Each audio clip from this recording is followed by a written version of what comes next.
Brother, thank you for meeting me here in this beautiful location here in Paris. So I want you to take me to the moment where Jesus touched your heart and showed you that he is who he says he is. I remember the invitation from the pastor who said to me, I know you are Jew, but if you really, and ask Jesus if he really is the Son of God to come and deliver you. So when I entered that church, I really felt like my soul was dirty. And so I started crying and I couldn't stop crying.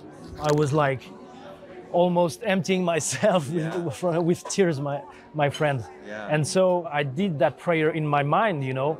I said, Jesus, if you really are the Son of God, please come and deliver me.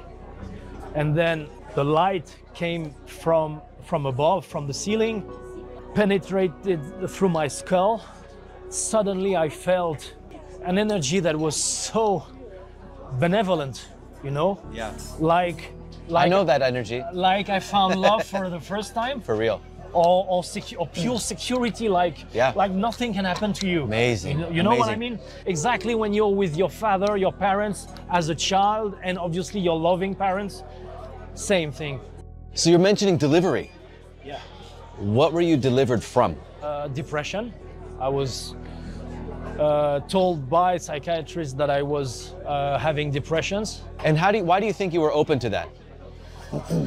Well, it took me some years to kind of realize that it was bad spirits that were actually torturing me. Okay.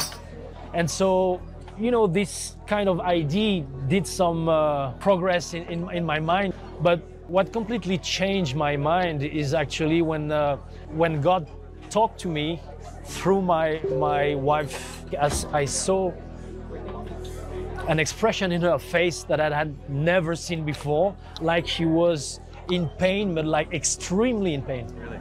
And I was shocked because I thought it was my company that was so bad, you know. Bad company. Yeah, really a bad company. It was her birthday, so I know the date. And I said to her, you know what, I'm really sorry. I didn't want to be of bad company, but I was so oppressed at that time that I couldn't be. And she said, you know, it's not about you or your behavior. It's just that I'm feeling your pain. And I was like, what? Suddenly she read through me like an open book. I thought, okay, something really special happened. To me, I knew then that my problem was not of psychological, it was not physiological, it was spiritual.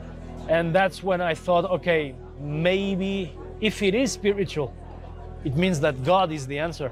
I didn't know Jesus at that time. Right, and you're Jewish. Yeah. And you're growing up in a Jewish family. Exactly. Both your parents are Jewish. Exactly. First thing I do, obviously, is go through my friend, because I do have a Chabad rabbi who is a friend of mine, actually.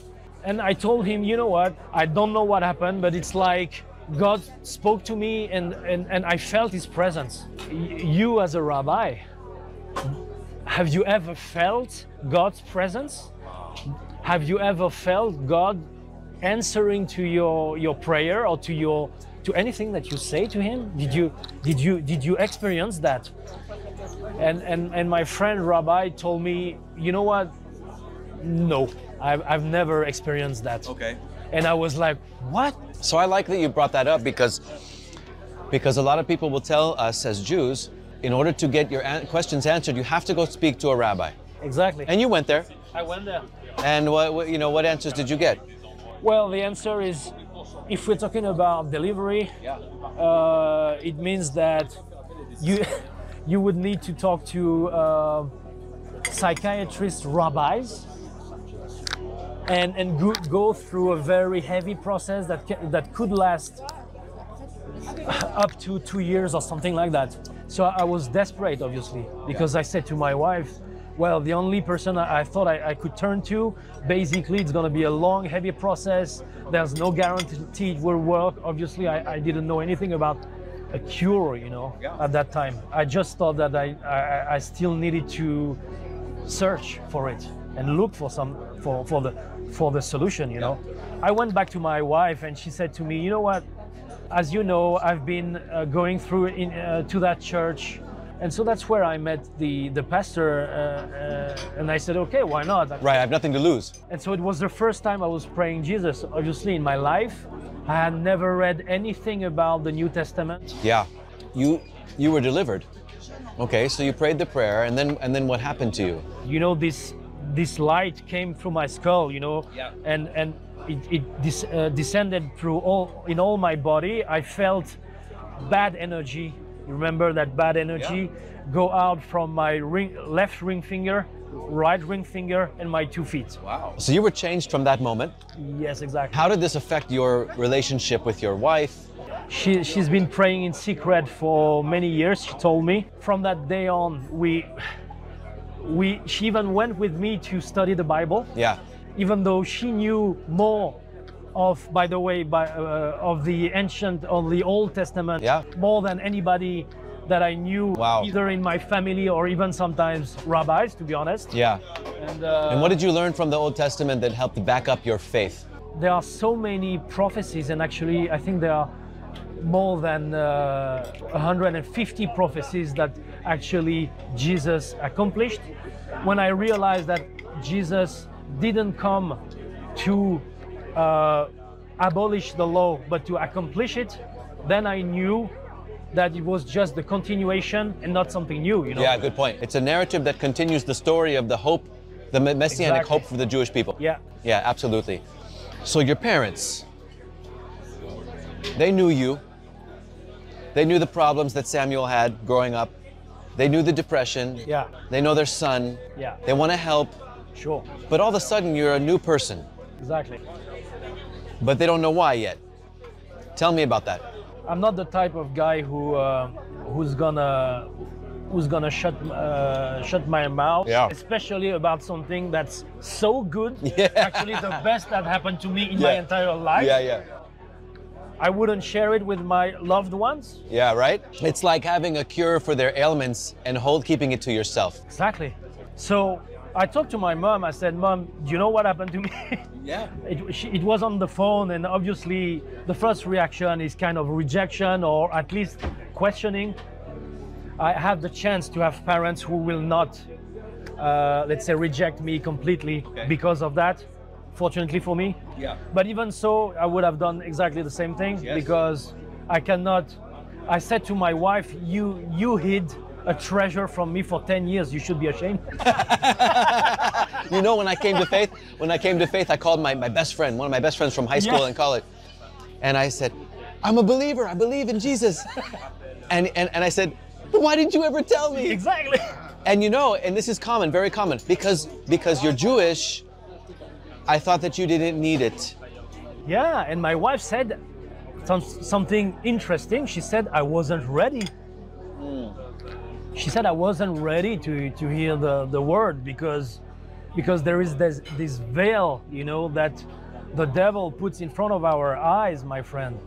And fear. And you can read 100 times the Bible, even the Old Testament, and don't understand anything, right. Or nothing clicks in your head, you know. And suddenly, well, I read the Old Testament, all the New, and suddenly everything makes sense. Yeah, it comes to life. It's clear. Okay. You know, the pastor had advised me to read John.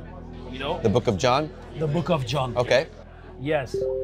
And I started weeping because what I read was at the same time entirely new to me, but at the same time it's like I recognize it in my heart already, that it was already here in my heart. You know? So you came to faith before you even opened the New Testament. Exactly. And that's the power of God. Yeah. Because the first disciples, they didn't have the New Testament. They didn't have to read the New Testament before they came to faith. They wrote the New Testament. Yeah. So they came to faith. This is the story of how God works in the human heart. Yeah. You know, you don't have to have experience. You don't have to have knowledge. You don't have to go to yeshiva for 20 years before you are right with God. Exactly. He can make you right with Him in one moment, not having opened any scripture. God's word is for everybody. Yeah. Everybody, whether you have a master's or degree or PhD, or you're cleaning the garbage in the street. Educated or uneducated. Exactly. That's right, right. my friend. That's right. And that's what I understand. And suddenly it was total freedom. Yeah. Freedom to have face to God directly, you know, to talk to Him, because I was saying vous in French.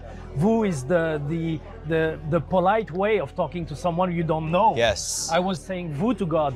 Now I meaning say you. tu. Meaning you. Yes, tu is you as well. But it's more personal. As a friend, you know. Right. I talk to God as a friend right now, not like a very distant entity. Now he's my friend. He's with me. I know he's alive. He's next to me right now, actually, as I speak. Yeah.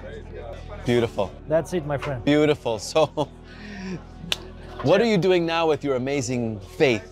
It made so much of difference in my personal life first, because we are now praying together with my wife, which Hallelujah. is a new dimension. Hallelujah. I never thought she would must be be possible. so happy. She must you know? be so happy. Exactly. Yeah. And I am too, because I always wanted to pray with my wife, and I said, yeah, please convert to Judaism. Right. Yeah. Right. And she said, yes, but no. Yeah. Maybe you should come to the Jewish Messiah. And exactly. Yeah. And when I said, and when I realized that she actually knew the Old Testament much better than myself, all my family, and sometimes some rabbis that I met, I was like, what? Actually, you don't need to be converted. Right. I need to be a better Jew. Wow, amazing. And how do we become the best Jew? By following Jesus, wow. my friend. Amazing. Because